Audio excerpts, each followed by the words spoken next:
Vamos a conversar con Ángel Marín, presidente de la Federación de Educadores de Venezuela, además vocero de la Internacional de la Educación para América Latina en Venezuela, quien nos acompaña en la mañana de hoy. Bienvenido, profesor Marín. Gracias por estar con nosotros. Muchas gracias por la invitación. ¿Qué balance tienen en estas primeras 48 horas de paralización? Bueno, a esta hora podemos informarle al país que el magisterio venezolano logró pues una exitosa jornada de protesta en estos entre 3 días de paro programado. El éxito de esta actividad de protesta tiene que ver con la participación activa y decidida de los padres y representantes que se sumaron pues a esta convocatoria en función de que el conflicto del magisterio trasciende pues a la reivindicación salarial de los docentes y va pues en la búsqueda de la restitución también del derecho a la educación y trasciende pues también al derecho a una educación de calidad pues para nuestros niños, la alimentación en las escuelas, y son derechos constitucionales que están desactivados, y eso se inició con el decreto de emergencia y recuperación y prosperidad económica anunciado por el Gobierno Nacional el año pasado, en el cual al sector magisterial se incorporaron 4 derechos fundamentales de la Constitución. Esos 4 derechos fundamentales comienzan con el artículo 91 de la Constitución, que establece que el magisterio y todos los trabajadores tenemos el derecho a disfrutar de un salario digno que nos permita vivir, tanto al docente como a su familia, en condiciones realmente dignas, como lo establece el artículo. Eso no se está dando en Venezuela. El salario de los docentes actualmente apenas alcanza un porcentaje muy pequeño para cubrir los gastos de alimentación. El resto ni de vestido, ni de calzado, ni de transporte, vivienda, ningún elemento básico pues para la sobrevivencia digna del trabajador está activado. Nosotros igualmente tenemos el artículo 89 de la Constitución que habla de la progresividad y de la irrenunciabilidad de los derechos laborales. El Gobierno Nacional, a través del presidente, en ese mismo decreto, desactivó muchos beneficios de las convenciones colectivas, beneficios que estaban firmados por el propio presidente de la República y que en el plan de emergencia implementado en el momento, ellos lo justificaban como tal, pues como una emergencia, pero ya vemos que es algo permanente. O sea, a estas demandas que ustedes han venido haciendo, ¿han recibido algún tipo de respuesta en las últimas horas? Ayer conversábamos con otra representante del gremio docente y decía que para el momento no. ¿Varió la situación desde ayer hasta hoy? Bueno, nosotros realmente tomamos esta decisión de las 72 horas precisamente por la que no hemos sentido contundencia en la respuesta de las demandas de los trabajadores por parte del ministro de Educación. Y ya pasamos a una segunda fase donde estamos demandando ante el presidente de la República, la posibilidad cierta de que estos derechos que son constitucionales y que no vamos a renunciar a ellos se activen para el magisterio. Y lógicamente pues esto mantiene al gobierno en una situación difícil, porque al activarlo para los docentes tienen que activarlo para el resto de los trabajadores. Ahora, profesor, fíjese, hace un par de días el ex ministro del Trabajo, Francisco Torrealba, dijo que, bueno, que los maestros tenían que arroparse hasta donde llegaron la cobija. Es decir, que el presupuesto llegaba hasta donde alcanzara. Ayer, el ministro de Educación, Aristóbulo Isturiz, dijo lo siguiente. Yo quisiera que lo escuchara para saber cuál es su opinión. Escuchamos a Aristóbulo Isturiz, por favor. La burguesía no produce maestros. ¿Ustedes no se han dado cuenta que todo maestro viene de abajo? Por más pintorreteada que esté la maestra, por más encorbatado que esté el maestro, como yo decía ahorita, nosotros venimos todos de abajo. Es la vanguardia del pueblo pobre. Y si no tenemos esa concepción de clase, nosotros no vamos a poner todo el amor y toda la pasión que tenemos que poner en el aula con nuestros muchachos. Ahí está la educación, esa es la esperanza de nuestra gente y de nuestro pueblo. Nosotros tenemos un compromiso.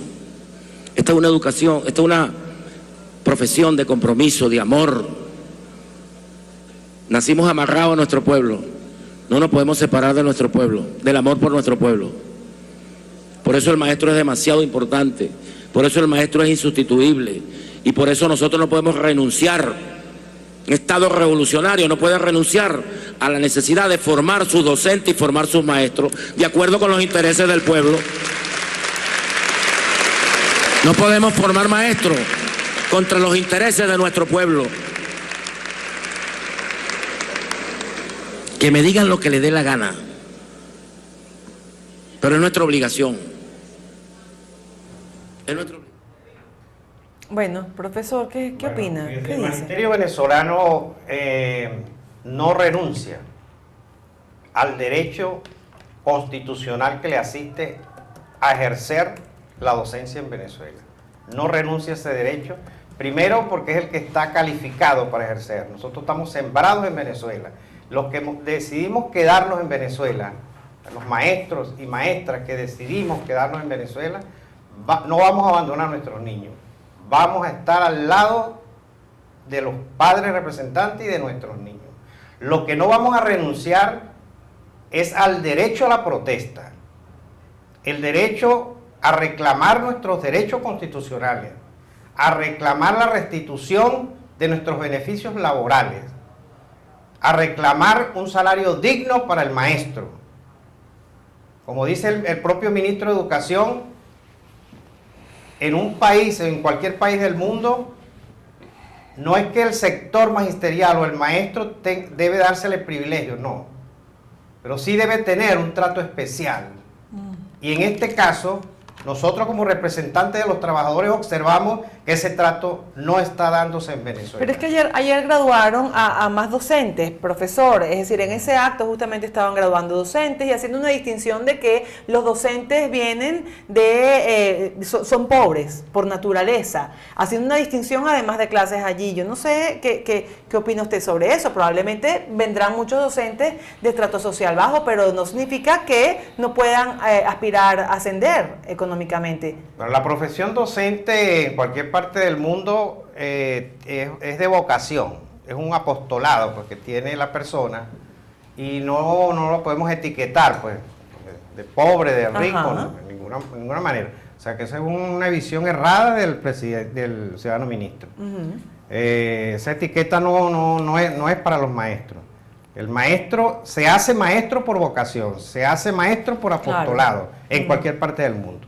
Lo que pasa es que hay países que han logrado superar esa etapa de valoración de la profesión docente y han logrado inclusive trascender al salario, como en Alemania, en Japón, donde el profesional de la docencia es el mejor remunerado de la República.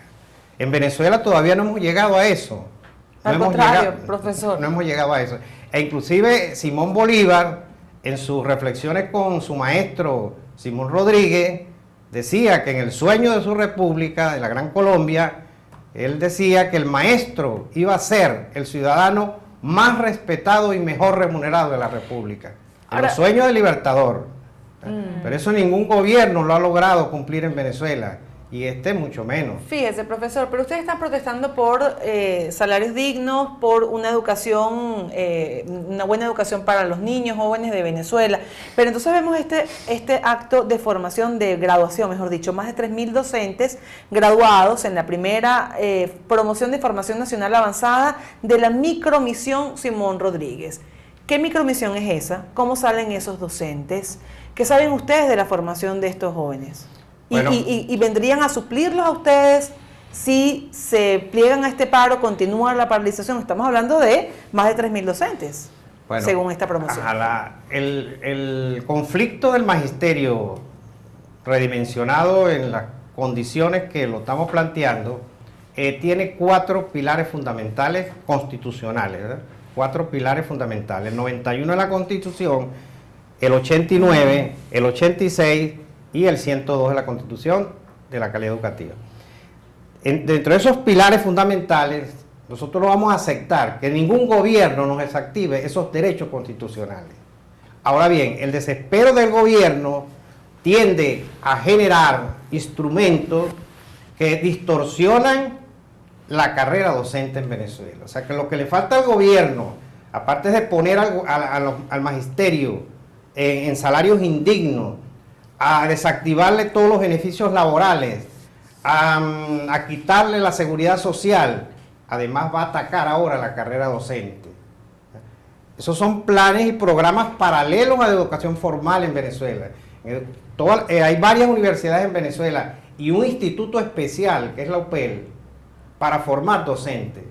Pero ellos están obviando toda esa realidad porque es un plan ideológico que es dañino para el país y tenemos que denunciarlo como tal. Y ese plan ideológico ahora va contra la educación, contra la calidad educativa. Esos programas atentan contra la calidad educativa, porque no cumple con los estándares ni nacionales ni internacionales para el egresado y pararse frente a una cátedra, claro, y un aula. tanto en contenido, porque el docente, la vocación tiene que estar nutrida de mucho contenido, ¿verdad?